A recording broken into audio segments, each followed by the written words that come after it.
On July 4, 1762, a man is called to the king. And the king says, as he throws the knife at the man, at the request of suicide, the man tried to kill himself. But his officials ran to block him. Accordingly, the king made him give him a wooden rice chest and locked the man in it. Yes, it is King Yeongjo and Prince Sado. Let's talk about this case from now on. Going back in time, the Prince Sado was born on February 13, 1735. The Prince Sado was a son who was born late, so the King Yeongjo cherished him very much. And also, Sado showed his talent at studying especially Chinese literature and learned all the meanings of Chinese characters at the age of 3.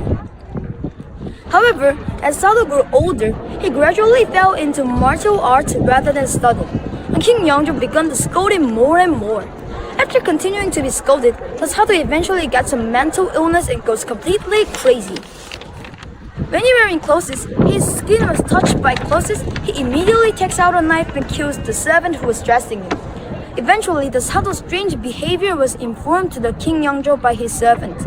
And after the King Yeongjo knew everything about the Sado, he was very angry and ordered the Sado not go outside. But the Sado ignored the king's comment and he planned to kill the Yeongjo. And finally, Yeongbin, the mother of Sado, who knew the execution of the king, and informed King Yeongjo of his rebellion. And eventually, a tragedy was started. The Sado was trapped in wooden rice chest for 8 days, and finally, he died at his 27 years old. And this is wooden rice chest. Korean people call this Tiju.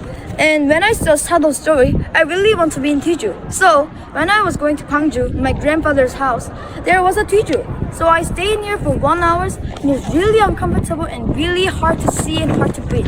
But Sado stayed in here for 8 days. I think Sado was really great, man. Thank you.